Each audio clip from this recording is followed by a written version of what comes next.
வாயை திறக்காமல் எழுப்ப முடிகிற ஒரே ஒரு தமிழ் எழுத்து.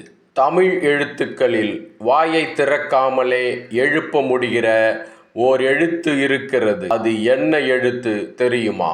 அது மட்டுமல்ல, அந்த ஒரே ஒரு எழுத்துக்கு எதிரெதிரான இரண்டு பொருள்கள் இருக்கிறது என்பது தெரியுமா? மேலும் அந்த எழுத்திலிருந்து உருவான ஒரு சொல்லுக்கு பல பொருள்கள் இருக்கிறது என்பது தெரியுமா? அம்மா என்ற சொல்லுக்கு அடுத்து அந்த சொல்லைத்தான் நாம் அதிகம் பயன்படுத்துகிறோம் என்பது தெரியுமா? தமிழ் அதிகாரம்.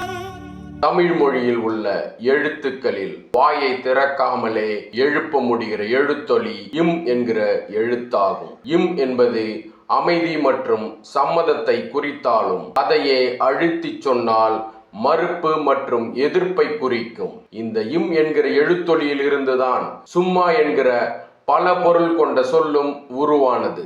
சும்மா என்றால் என்ன? சும்மா என்ற சொல்லை எதற்கெல்லாம் பயன்படுத்துகிறோம் என்பதை பார்ப்போம். சும்மா இரு, பேசாமல் அமைதியாய் இரு. சும்மா சும்மா புலம்பாதே, மீண்டும் மீண்டும் புலம்பாதே. சும்மா சொல்லக்கூடாது, நீ பெரிய ஆள். குறைவாக சொல்லக்கூடாது. அவர் வீட்டுக்கு சும்மா செல்லக்கூடாது, வெறுங்கையோடு செல்லக்கூடாது. சும்மா கிடைக்காது, இலவசமாக கிடைக்காது.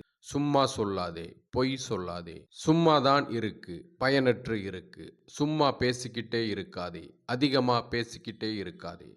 சும்மா சொன்னேன், விளையாட்டுக்கு சொன்னேன். இப்படி இன்னும் பலவிதமாக பயன்படுத்தப்படும் சும்மா என்கிற இச்சொல் இப்பொருட்கள் அனைத்துக்கும் எதிரான பொருள்படவும் பயன்படுத்தப்படுகிறது.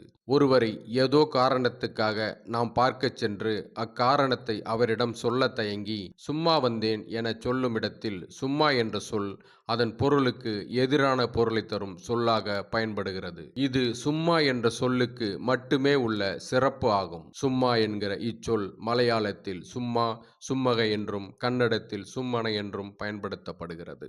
தமிழ் அதிகாரம் இது உலகத்தின் முதல் அதிகாரம்.